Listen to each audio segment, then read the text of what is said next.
النكاح والطلاق والرجعة.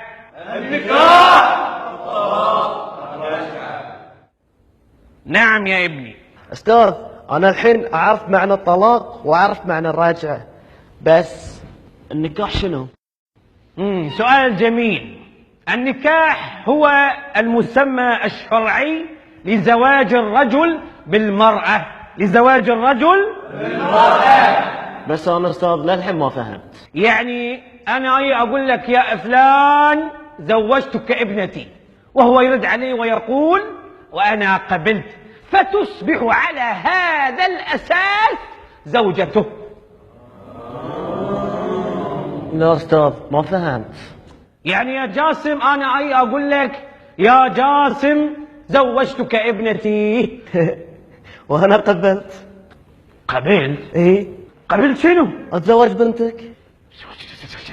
زواج إيه؟ لا لا لا لا يا طلق طلق الحين اقول لك طلق. لا أستاذ بابا مطلق.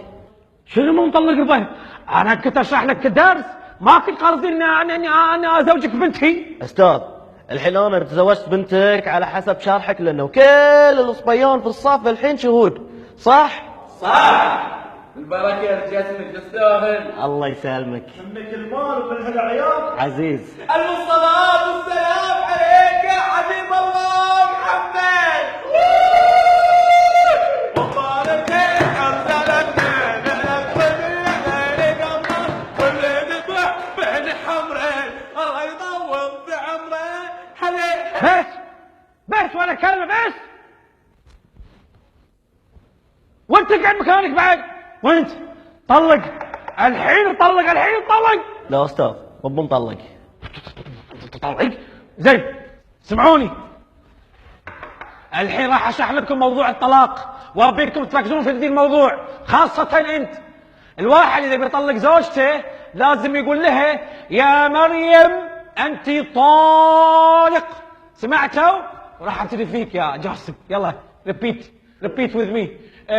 قول يا مريم انت طالق. يا أستاذ بابا مطلق. بس تدري عاد قم. لا المدير تعال عند المدير. هو المدير. شوف لي حل مع الجسوم. شوف لي حل يا حضرة المدير. شوف لي حل مع هالجسوم. شوف لي حل. شو صاير؟ شو السالفة؟ مو راضي يطلق بنتي، مو راضي. انتوا أهل؟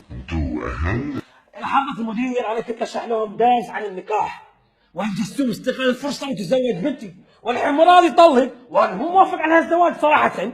اي صح. اسمع يا جاسم، طلق بنتك شايف الدنيا فوضى. ان ما طلقت بنت لو تصرف ابوك الحين اخليك. يلا طلق بنتك. لا لا لا لا لا لا لا خلاص بطلقها علشانك يا حضرة المدير. أصلا أبوي إذا درى يعني بيذبحني. خلي يطلق بثلاث. خلي يطلق بالثلاث. يبا بنتك طالق. ايه ثلاث. ايه أروح الحين؟ تيسر يلا.